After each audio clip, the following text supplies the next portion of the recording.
Sure, you think it's chemistry. You think it's a spark. But what if I told you that intense pull you feel toward emotionally unavailable people isn't love? It's your nervous system recognizing something familiar. Not safe. Familiar. Think about it. Why is it that the people who give you mixed signals pull you in the most? Sir, the ones who text you one day, disappear the next. Suddenly become the only thing on your mind. Meanwhile, someone who is consistent, present, and actually available feels boring. You don't feel that same intensity, that same obsession. And that's where most people get it wrong, because what you're calling love is actually anxiety. Your brain isn't chasing the person, it's chasing the feeling. Specifically, the dopamine spike that comes from uncertainty is a concept in psychology called intermittent reinforcement. It's the same mechanism used in casinos. You don't win every time, but you win just enough to stay addicted. Chat. That one message, that one moment of attention, that one night where they finally open up. It hits harder because it's unpredictable. And your brain, it becomes obsessed with earning it again. Not because it's healthy, but because it's rare. But this doesn't start in adulthood. It starts much earlier. The way you experience love today is heavily shaped by how you first received it. Love in your early life felt inconsistent, distant, or something you had to earn.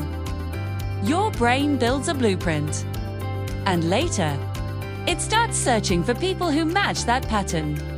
Not because it's good for you, but because it feels like home. There's something called repetition compulsion. It means we subconsciously recreate old emotional dynamics. Jed, trying to finally win the love we didn't fully receive. So when you meet someone emotionally unavailable, it doesn't feel wrong. It feels like a second chance.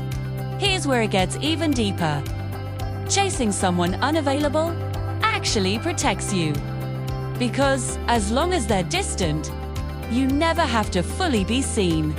You never have to be truly vulnerable. And if it doesn't work out, it's easy to blame yourself.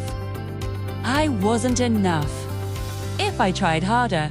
But the truth is, their distance was never your failure. It was their limitation. Yet your brain flips it. Chat, because earning love from someone difficult feels more valuable than receiving it freely. Another trap is that you're not actually in love with the person. You're in love with their potential. The version of them that could exist if they just changed. So you ignore the red flags. You justify the distance. You tell yourself, they just need time. They've been hurt before. It'll be different with me. And slowly, you start living in the future. Instead of facing the reality in front of you. And that creates a dangerous gap between what is and what you hope it becomes. So how do you break this cycle? First, you need to recognize the feeling. That intense rush, that obsession, isn't always a green light. Sometimes, it's a warning sign. Learn to pause when you feel it, not chase it.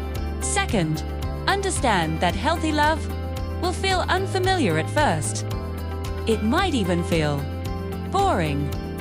Not because it lacks depth, but because it lacks chaos. And your brain has been trained to associate chaos with connection. Finally, shift your focus. Stop asking, why don't they choose me? And start asking, why am I choosing someone who can't choose me? Because the moment you stop chasing what feels intense and start choosing what is actually healthy, is the moment everything changes. Not just your relationships, but the way you see yourself and And maybe, for the first time, love won't feel like something you have to earn, but something you're finally ready to receive.